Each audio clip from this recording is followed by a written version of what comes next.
Jason said it'd be even cool if we just had some for display cars with concepts and that sort of stuff. We got talked about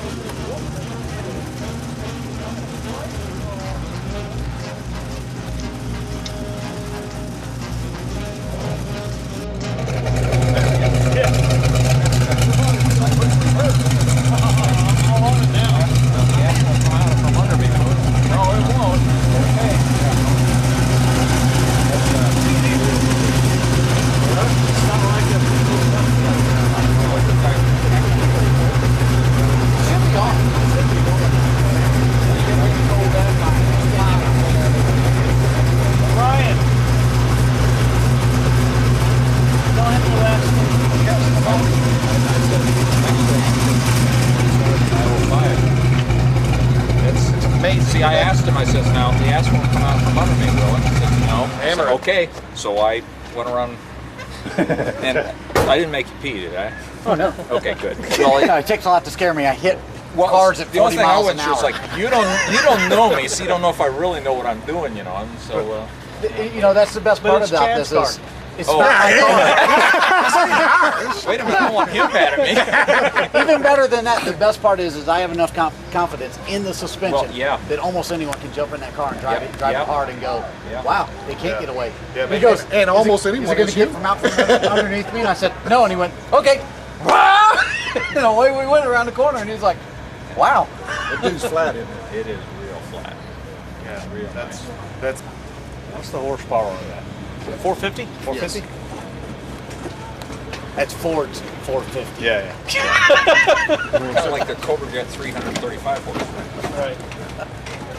I don't know what. So the race car was there when that's Roush. We just got called up to about a week and a half ago. And he said that's a 302 base block where they started. 368. It's a 360 at 550 horse at $6 grand. When it hit the limiter, which is the warranty, when it was pulling its balls off, then there's probably another. Another 100 horse in it easy. He said it pulled all the way to 7. He goes, it's still creating horsepower. 7's the rev limiter. He goes, but when we tell people what this is, it's a 550 horsepower motor, and we can back that. Yes. Right. It's not like saying, well, yeah, it was 600 and a quarter. Yeah. We know all the way. Sheet from them. What did he say though? He said it's an 8,000 horse or 8,000 RPM motor, but warranty runs out at 7 grand or something. Yeah. It'd go to 8, but the warranty stops at 7. Wow. Not a problem. So we'll put an 85 chip in it. Right.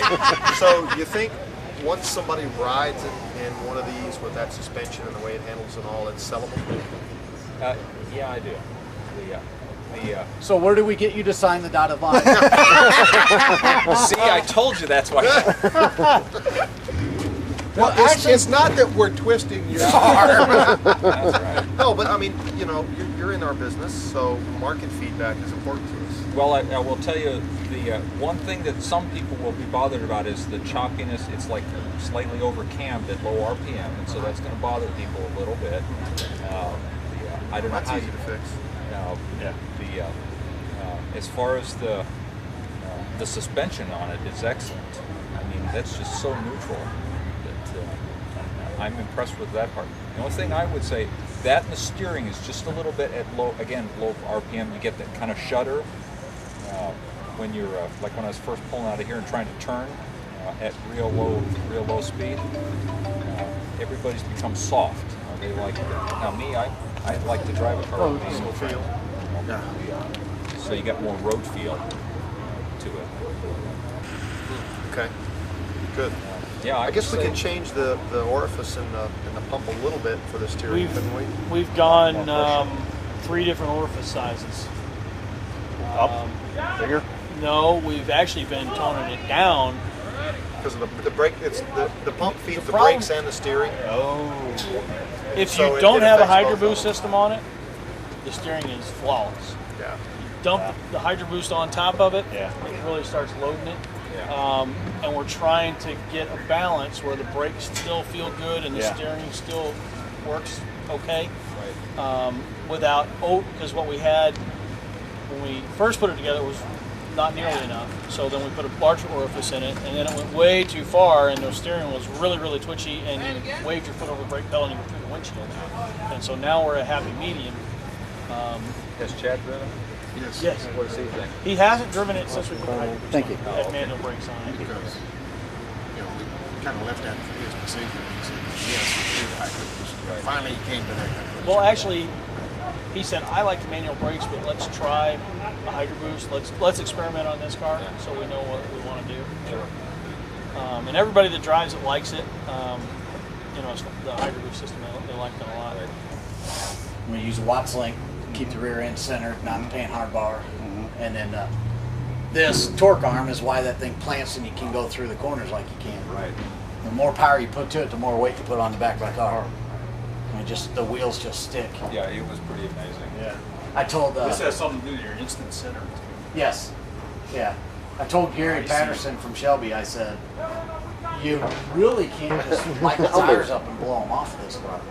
And he goes, that was a stupid thing to say to me. And he jumped in it, and he was dropping the clutch at like 35, $4,000, and it would go and just be going though the whole time. And he got back and he goes, you're right. They don't just smoke off the car. And I'm like, no. I said, and that was with tires that are tread rating is a 350, I think, so they're hard. So we put R1s on there, something with a 100 tread. Who designed this? You guys did? We did. We took his basic design, which was, the 3-link design, but we totally went through and did it all. His used to bolt to the pinion, Right. and we made it bolt here. Sure. Now on our race versions, this is adjustable, Oh, okay. so you can change pinions if you want. Well, talking to NASCAR guys, we found out that from 3 degrees to 6 degrees Yeah. does nothing. Nothing on changing your pinion. Does nothing at all. He said it's worthless to even mess with it. So we'll make it like on our race car. We'll set it at probably 3 degrees and be done. That's what NASCAR said. They basically everyone went 3 degrees and that was it. If they went above 6 degrees, they lost horsepower. If they went under 3 degrees, they lost horsepower. But 3 to 6 didn't matter. How much travel you got in this? 4.5 inches. I wonder how this will work on a drag car, drag strip. No? I think it would work extremely well because if you take that car and launch it, Yeah. it looks like the old Mopars where it kind of goes They left and they forward. Yeah. All at the Mopars, same motion. They push the rear Yeah, end down. and that's what this car does. And like Sammy's car and another car we put this on, they all did the same thing. They just kind of had that up and forward motion. You're picking weight from here back, transferring to that. Yeah, it's about 3,000 pounds is what you put on the rear tires when you launch. See, the ladder bars they use, I think it picks from here. Yeah. somewhere. And even like there's some 4-link bar systems out there, Yeah. but they pick back here the little bitty short ones like what's on the Fox body or whatever. You can't get any weight back there at all.